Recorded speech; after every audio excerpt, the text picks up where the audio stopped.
بسم الله الرحمن الرحيم. هنتكلم النهارده ان شاء الله عن مباراة النادي الاهلي وحرس الحدود في الدوري العام. المباراة اللي انتهت 3-0 للنادي الاهلي. مباراة كانت بمثابة استعادة الثقة واستعادة الروح وعودة الانتصارات مرة اخرى للفريق وللعيبة بشكل عام. الاهلي قدم مباراة جيدة جدا على الجانب الدفاعي في المباراة. قدم مباراة ترتقي للجانب الجيد على المستوى الهجومي. قدر يستغل 3 هجمات بشكل مميز، انه قدر يسجل 3 اهداف في المباراة وقدر يستعيد الثقة مرة تانية. نتفرج في البداية على التشكيل. كان شريف اكرامي، فتحي، حجازي، نجيب، رحيل، عاشور، حسام غالي، وليد سليمان، عبد الله السعيد، رمضان صبحي، وايفون. التشكيل ده هو حسام غالي رجع في مكانه مرة تانية، انه بدأ يرجع لعب 4-2-3-1 بسيرو مرة تانية، ما لعبش ب4-1-4-1. فبالتالي حسام غالي ما لعبش جناح يمين، هو رجع حسام غالي تاني في نص الملعب كصانع العاب من نص الملعب، وكمان كقاطع جيد للكرات. ما كانش في المستوى الكبير قوي حسام غالي امبارح، ولكن كان عنده الروح، عنده الاصرار والجرينتا اللي بيلعب بيها دايما، واللي معروف عنها دايما حسام غالي في النادي الاهلي. عبد الله السعيد رجع لمركزه الطبيعي، وهو مركز صناعه اللعب، ما كانش متطرف على جنب من الاجناب او ما كانش بيلعب في نص الملعب. فبالتالي بانت خطوره حسام غالي او اهميه حسام غالي وعبد الله السعيد في مكانهم. وليد سليمان ورمضان صبحي هما كانوا بيلعبوا اجنحه اكتر منهم ما بيلعبوا صناع لعب. ما كانوا بيلعبوا على الجناحين، ما كناش بنشوف رمضان صبحي ووليد سليمان كتير بيضموا، الا في كرات قليله كانوا بيضموا مكان ايفونا. ودي الخطه اللي كان عاملها بيسيرو، كابتن بيسيرو، انه ما يفرغش الدفاع بتاعه. هنتفرج بعد كده على تحركات اللاعبين، لكن في البدايه نستعرض اهداف المباراه.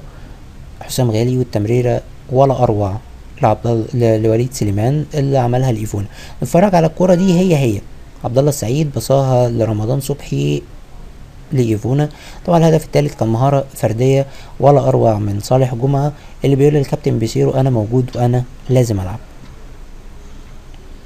لما نيجي نبص على صبر رحيل وفتحي. صبر رحيل وفتحي في الجانب الدفاعي او في المباراه دي كان ليهم جانب دفاعي مهم جدا، هما ما كانوش بيتقدموا. احنا ما شفناش امبارح صبري او فتحي اتقدموا في هجمات كتير، او تقريبا اصلا ما شفناهمش تقدموا. هما كانوا بيوصلوا لنص الملعب وكانوا بيبقوا جنب عاشور بيقطعوا الكرات. دي كانت بعض الكرات في المباراه اللي الاهلي كان صادف فيها سوء حظ رهيب. 3 كرات في العارضة وليد سليمان، ودي برضو نفس الكورة ونفس الهجمة اللي كان بيلعب بيها النادي الاهلي. دي من الهجمات القليلة اللي اتعملت من العمق. وكذلك الكورة اللي جاية بتاعت رمضان صبحي، الكورة اللي كانت من اجمل لقطات المباراة، هي ولقطة شريف اكرامي. دول تقريبا كانوا اجمل لقطتين في المباراة. ما نيجي نبص على تحركات اللاعبين في المباراة دي ونشوف، هنلاقي ان رمضان صبحي ووليد ما كانوش بيضموا كتير جواها، وكان معظم لعبهم على الاطراف، وكانوا بيلعبوا جناحين بشكل اكبر. ايفونا كمان كان بيتحرك على اليمين وعلى الشمال وبيفضي مساحة لرمضان والوليد في بعض الكرات اللي كان ايفونا هو اللي بيصنع فيها اللعب، مش رمضان صبحي ومش وليد. دي كانت تحركات اللاعبين بشكل عام. بنيجي نركز على فتحي وعلى رحيل، هو ده كان اخرهم. حسام عاشور كان دايما بيبقى موجود جوه المنطقه، جوه دايره السنتر. حسام احمد حجازي ومحمد نجيب ما كانوش بيتقدموا كتير، وما كانوا ملتزمين قوي في الثلث الدفاعي.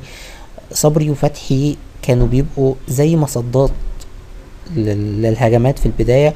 حسام غالي وعبد الله السعيد كانوا دايما بيضموا لقدام، ووليد ورمضان صبحي كانوا بيبقى فاتحين على الطرفين، وايفونا كان بيبقى في العمق. ودي كانت معظم التحركات. ما نيجي نبص على الهجمات واللعبة اللي بيصيروا كان محفظها له.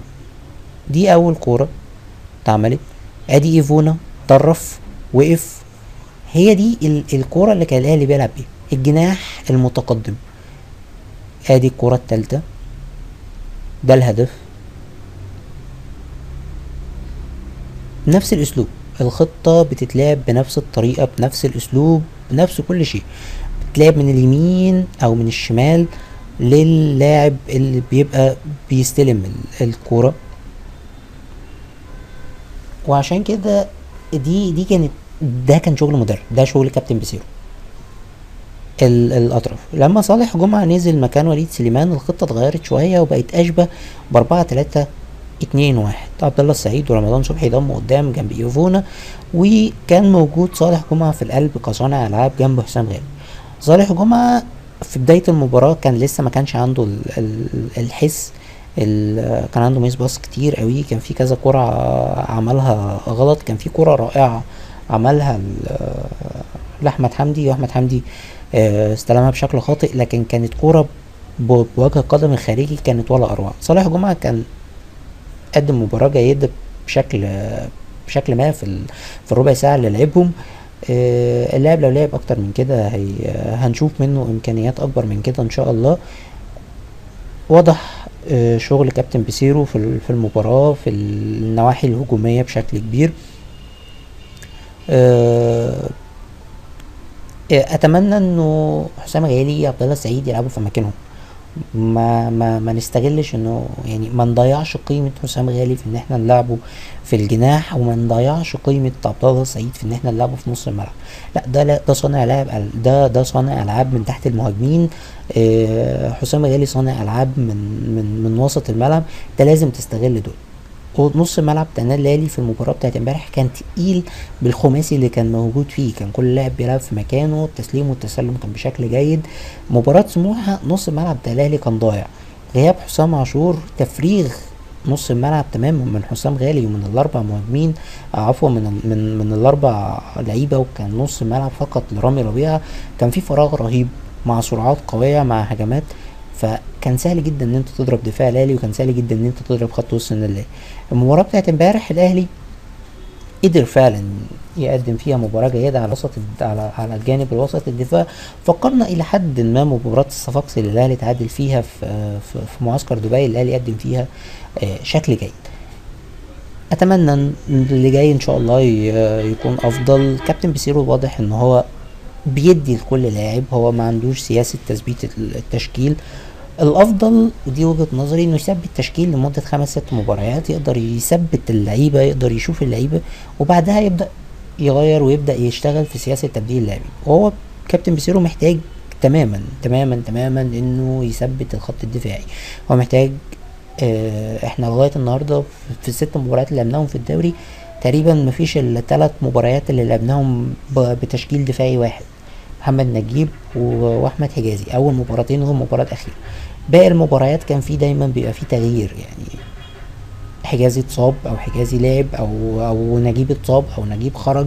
فلا، انا وجهة نظري انه يحتاج انه يثبت نجيب جنب ربيع، حجازي جنب ربيع عفوا، وبعدها يبدأ فيما بعد انت عندك سعد سمير وعندك محمد نجيب، تعمل التوافق والتآلف الدفاعي اللي ما بين الاتنين المدافعين، وبعدها تبدأ تشوف. انما كل مباراة بتشكيل دفاعي مختلف ده هيشكل مشاكل للنادي. اما على جانب خط الوسط فهو تقريبا مثبت حسام عاشور وحسام غالي. اتمنى طبعا انه زي ما قلنا انه حسام غالي يلعب في نص الملعب ما يلعبش جناح. الجانب الهجومي انت عندك بدايل كتير فهو يقدر يغير فيها. ان شاء الله قريب هنشوف الشيخ، وان شاء الله قريب هنشوف محمد حمدي زكي، دول الاتنين لعيبه المعظم مشجعي النادي الاهلي عايزين يشوفوهم، وان شاء الله نشوفهم بشكل جيد. دي صفحاتنا على الفيسبوك، شعب الاهلي وصفحه الاهلي فايترز. نتمنى دعمكم، واتمنى ان انا اكون قدمت لكم شيء كويس النهارده ويكون افضل من اللي فات، ونتمنى في النهاية ان احنا نكون قدمنا لكم شيء يسعدكم وشيء يليق بجمهور وشعب النادي الاهلي. وشكرا.